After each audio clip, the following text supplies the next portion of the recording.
Hello, bienvenue dans une nouvelle vidéo. Aujourd'hui, on va parler d'un sujet très sérieux et sur lequel je vais probablement avoir des désaccords avec de nombreuses personnes. Et comme vous l'avez vu dans le titre, nous allons parler du fait que je suis considérée et que je me considère sur moi-même comme une personne aigrie, rien que ça. Pourquoi on m'a déjà dit que j'étais une personne aigrie, pourquoi je ne contredis pas ce jugement? Parce que tout d'abord, je déteste cuisiner. Bon, il n'y a pas besoin d'aimer cuisiner pour ne pas être une personne aigrie. Ça fait de moi un peu une personne aigrie. Quand on ajoute le fait que je déteste tous les jeux, c'est-à-dire que je déteste tous les jeux. Les jeux, je n'accroche pas du tout. Il n'y a aucun jeu qui me fait plaisir en fait dans la vie. Et je suis pas très divertissement non plus. Le dernier point, c'est que je ne bois pas du tout de café, je ne vais jamais au fast-food, je ne bois jamais d'alcool, ou vraiment de manière mais extrêmement limitée et une ou deux fois par an, quoi, mais plus pour faire plaisir à la personne en face de moi que pour boire. Et je ne fume pas, évidemment je ne me drogue pas, etc. Donc bref, on peut considérer que je suis une personne un peu aigrie qui n'a pas de vie et qui ne profite pas de la vie. Mais je vais vous expliquer pourquoi je ne changerai pas ça et surtout le point principal, pourquoi je ne buvrai plus d'alcool, que cette décision est définitive et que j'ai pris cette décision à mes 21 ans, dans la période de mes 21 ans, après avoir été une grosse fêtarde. Voilà, donc on va parler de tout ça dans cette vidéo. On va diviser cette vidéo en 3 étapes. On va parler, de mon histoire familiale et du rapport qu'il y avait à l'alcool dans ma famille et à l'addiction de manière générale. De 2, on va parler de ma période de fêtarde. Et de 3, on va parler de mon arrêt de l'alcool, des bénéfices que j'en ai retirés, mais aussi des inconvénients. On commence par le rapport qu'il y a eu dans ma famille à l'alcool. Alors il faut savoir que, bon, ça c'est un peu la partie triste et macabre de cette vidéo, c'est que dans ma famille les gènes de l'addiction sont particulièrement développés. Mes parents ont des personnalités addictes et c'était pareil pour mes grands-parents. Les repas de famille, c'était des moments pas joyeux où les personnes autour de la table buvaient trop jusqu'à pourrir totalement le repas. Mon grand-père paternel est mort de l'alcool après avoir fait 3 cures de désintox. Il avait 3,5 g dans son lit, enfin bref, une histoire un peu sordide. Mais bon, une histoire comme tant d'autres pour les gens accros à l'alcool, addicts à l'alcool. Et voilà, j'ai toujours connu mes parents addicts à l'alcool ou à d'autres choses. J'ai toujours vu ma mère boire beaucoup, boire trop souvent, boire tous les jours en fait, pendant certaines périodes, et se mettre minable, être extrêmement désagréable, avoir l'alcool méchant, gâcher tous les repas de famille, et ainsi de suite, enfin bref, tout gâcher dès qu'elle buvait, entre autres. Donc voilà, il y a un rapport, j'ai vraiment eu un rapport désagréable, si vous voulez, à l'alcool, et encore c'est vraiment un euphémisme. Non mais bon, voilà, l'alcool ça n'a jamais été associé à quelque chose de festif, de joyeux, à un moment de réunion, de partage, on va dire, de joie et de gaieté, pas du tout. L'alcool chez moi c'était associé à des extrêmes, à des comportements tordus et désagréables, voire à la mort, tout simplement. Donc, pas un rapport très sain à l'alcool, mais, et ça c'est la deuxième partie de la vidéo, ça ne m'a pas empêché de boire, et de boire beaucoup et de boire souvent. J'ai commencé à boire à mes 16 ans, donc en première, j'ai commencé à faire la fête, et ça a duré 5 ans, jusqu'à mes 20-21 ans, donc en L2 à la fac. Et voilà, j'ai vraiment beaucoup bu. L2 à la fac, ça correspond à ma 3e année d'études supérieures, puisque j'ai fait une hypocagne au début de ma scolarité post-bac. Et donc, au lycée, on buvait que le week-end, on buvait pas la semaine évidemment, mais bon, je buvais beaucoup déjà. Je buvais vraiment trop et j'avais pas un alcool super agréable, je savais pas me gérer, je savais pas me tenir, etc. Mais je buvais quand même. Je sais pas, ça me désinhibait totalement, je me trouvais plus cool, et puis surtout c'était le seul moyen par lequel j'arrivais à kiffer les soirées. Mais bon, au lycée, j'ai envie de vous dire, des personnes comme moi, il y en avait plein, même si moi j'étais vraiment un cas, j'avais pas peur, quoi. Je buvais vraiment beaucoup, j'avais pas peur. Mais tout n'a fait que s'accentuer quand je suis arrivée en études supérieures, où en prépa, j'ai continué de boire, et de boire beaucoup, voire limite de me mettre en danger certaines fois. Et à la fac, j'ai continué pendant les 2 premières années à boire beaucoup, à boire très souvent, et à vraiment limite me gâcher la vie avec l'alcool, quoi. Alors, pas de quiproquo, j'ai passé d'excellentes soirées avec l'alcool, j'ai énormément rigolé, je me suis fait plein de copains, c'était vraiment génial sous certains aspects, mais quand j'y repense du point de vue de ma vie personnelle, ça a aussi mené à de nombreux désarrois.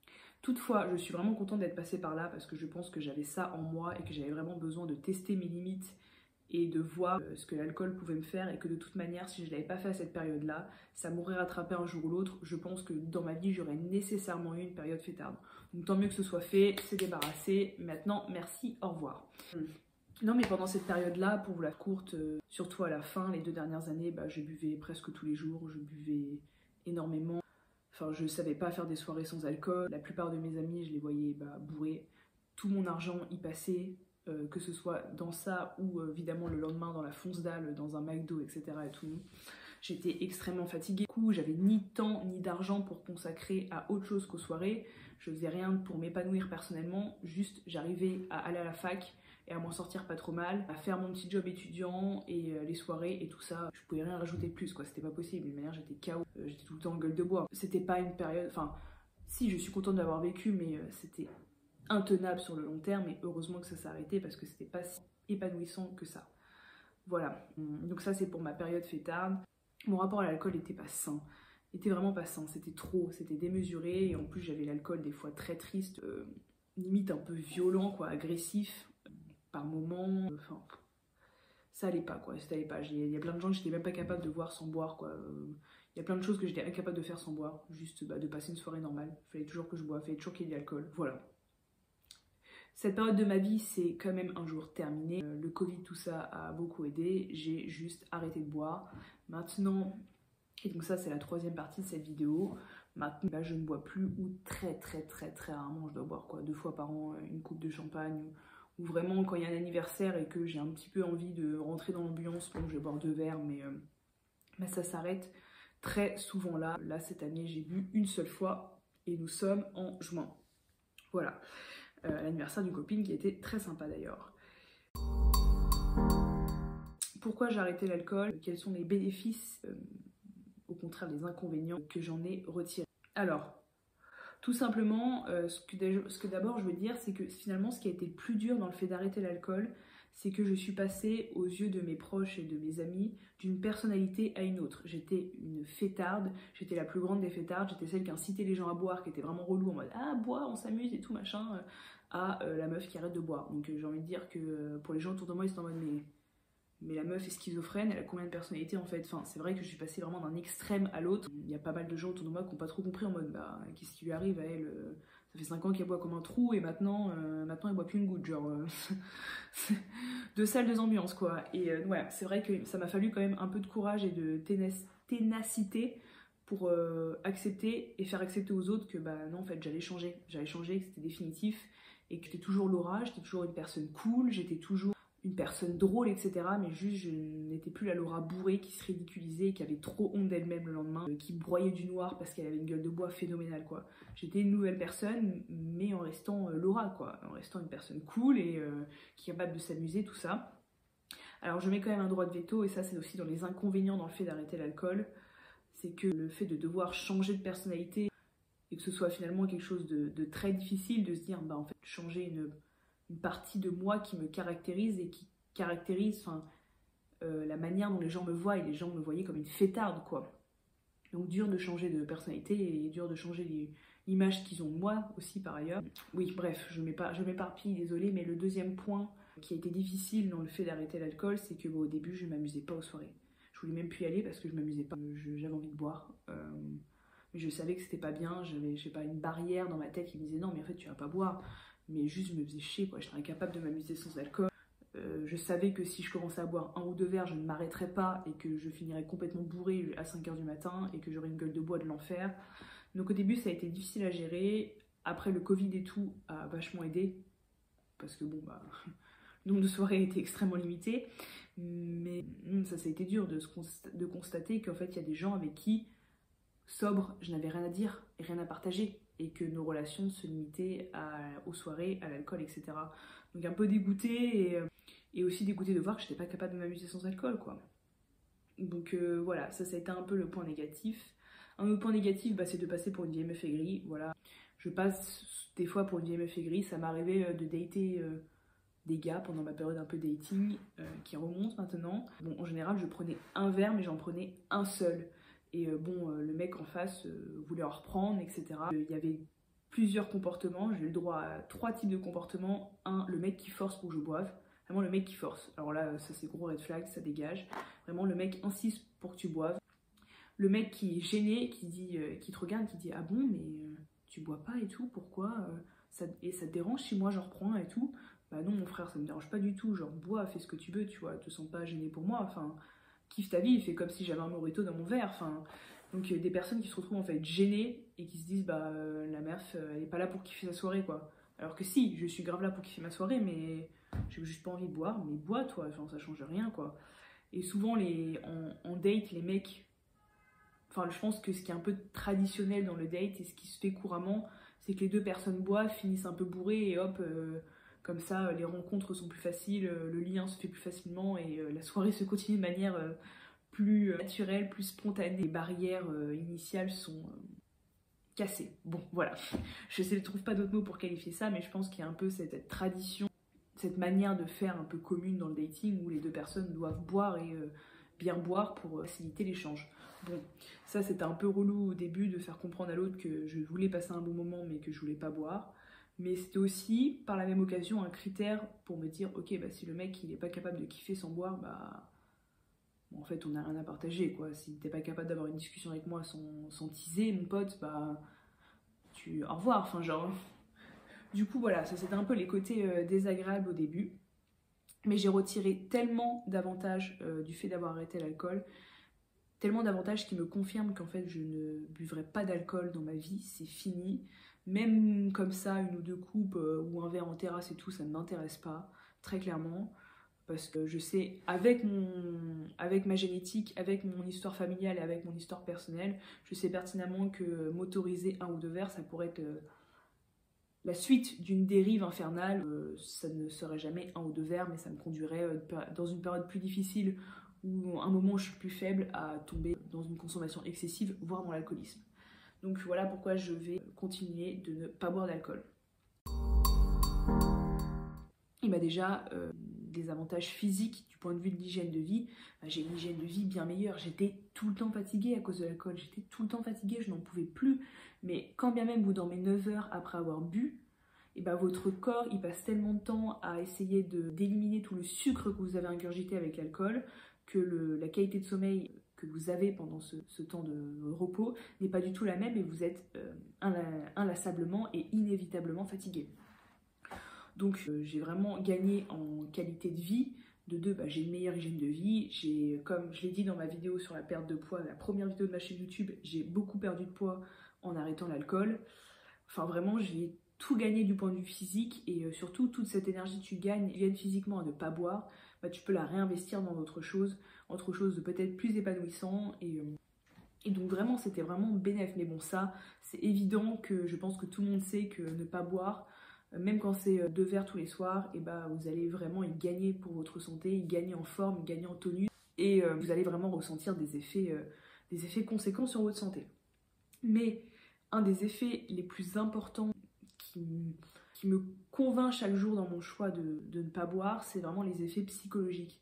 C'est-à-dire que je sais pas vous, mais moi, je me mettais tellement des grosses cuites, des grosses minasses, que le lendemain, psychologiquement, alors déjà physiquement, je n'en pouvais plus, mais psychologiquement, c'était un enfer. Enfin, comment vous expliquer que j'avais des pensées hyper noires, non, j'avais un peu des pensées sombres parce que j'avais honte de ce que j'avais fait la veille. En général, j'étais archi bourrée, j'avais fait de la merde, peut-être que je m'étais un peu énervée, ou j'avais essayé de pécho quelqu'un, j'en sais rien, enfin, vous voyez, des trucs un peu nuls, quoi, ou j'avais envoyé un message de merde, enfin, bon, on connaît, et le lendemain, j'étais ravagée par la honte, et j'avais tellement de moi que vraiment je broyais du noir quoi.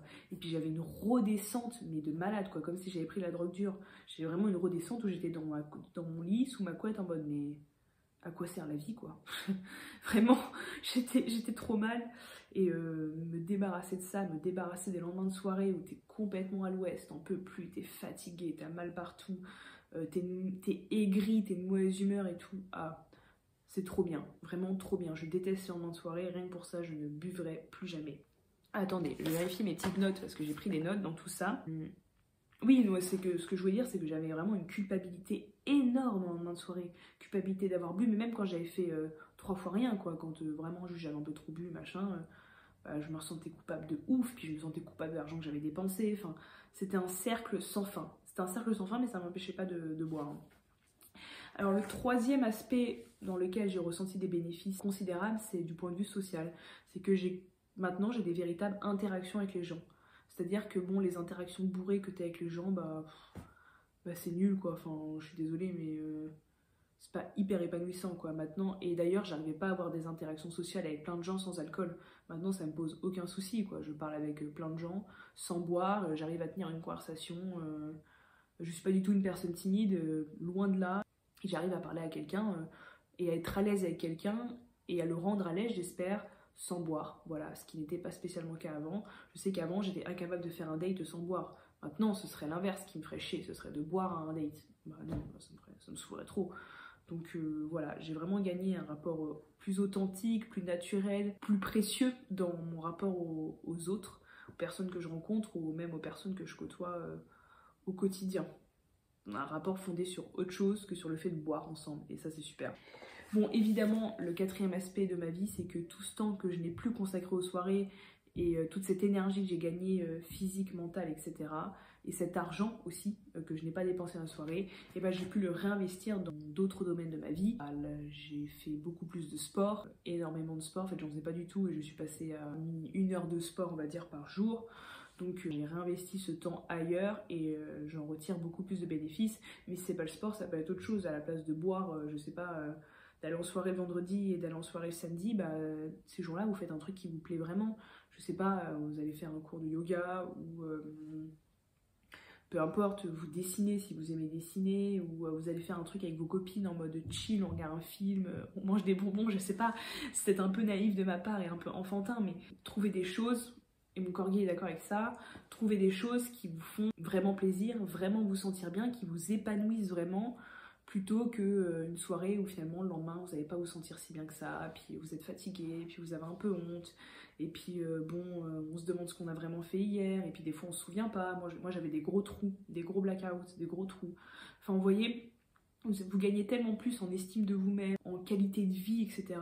en ne buvant pas. Pour terminer, le dernier avantage que j'ai retiré de cette situation, bah, c'est tout simplement la sensation de ne pas perpétuer le schéma familial en fait. Enfin, c'est trop bien de me dire, bah ok, dans ma famille, tout le monde a un problème avec l'addiction et moi je suis une personne saine, en tout cas de ce point de vue-là. Je suis quelqu'un qui est capable de se passer de tout ce qui peut rendre addict, quoi. Je ne fume pas, je ne bois pas de café, je vais pas au fast-food.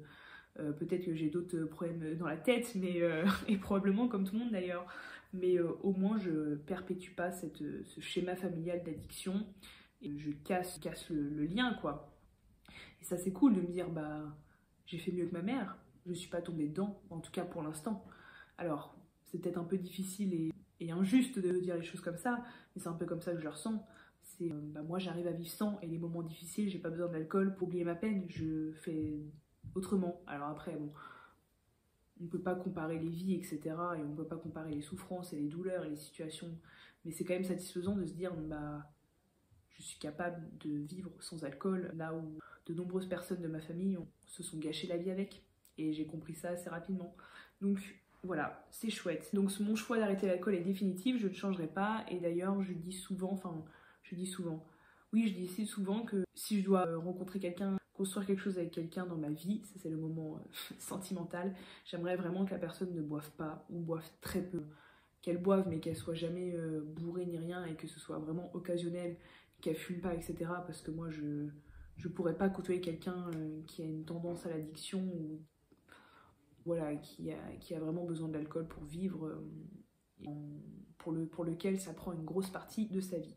Voilà, alors je sais que cette vidéo va peut-être susciter des réactions, que vous n'allez peut-être pas être d'accord avec moi, bah, n'hésitez pas encore une fois à me dire, et je tiens à préciser que je ne juge aucunement les gens qui boivent, qu'il y a plein de gens qui arrivent à boire sans jamais tomber dans l'excès, et pour qui l'alcool est quelque chose de festif, de jovial, ils savent se gérer, ils savent se mesurer, ils ne sont pas dans l'excès, ce qui moi n'est pas mon cas. Comme je l'ai dit, dès que je commence à boire, je ne sais pas m'arrêter. Et si je commence à m'autoriser à boire, je sais que ce sera la porte ouverte à la dérive et que je finirai un jour par être une alcoolo. Donc voilà, et donc ce n'est aucunement un jugement de ceux qui boivent. Et c'est aussi normal de vouloir quelqu'un dans sa vie, enfin d'avoir peut-être envie dans sa vie de fréquenter quelqu'un qui a la même hygiène et le même style de vie, quoi, voilà, tout simplement. Mais ceux qui arrivent à boire et à kiffer leur vie et sans jamais être dans l'excès, juste en passant des bons moments, et ça les épanouit et ça leur permet d'avoir, je sais pas, des relations sociales satisfaisantes où ils rigolent, ils sont un peu désinhibés et tout, mais c'est jamais humiliant, jamais excessif, et bah foncez, enfin vraiment trop bien pour vous, je suis trop contente pour vous. Voilà, je parle juste de mon cas, de ma situation. Et j'espère que pour ceux qui ont peut-être un rapport à l'alcool pas très sain comme moi j'ai pu l'avoir, voire totalement malsain, j'espère que cette vidéo pourra vous aider et vous convaincre d'arrêter de boire et consacrer ce temps, cette énergie et cet argent à d'autres choses. Et je suis sûre que vous allez vraiment tout y gagner et rien y perdre. Voilà. Donc à bientôt, merci d'avoir regardé cette vidéo et je vous fais de gros bisous.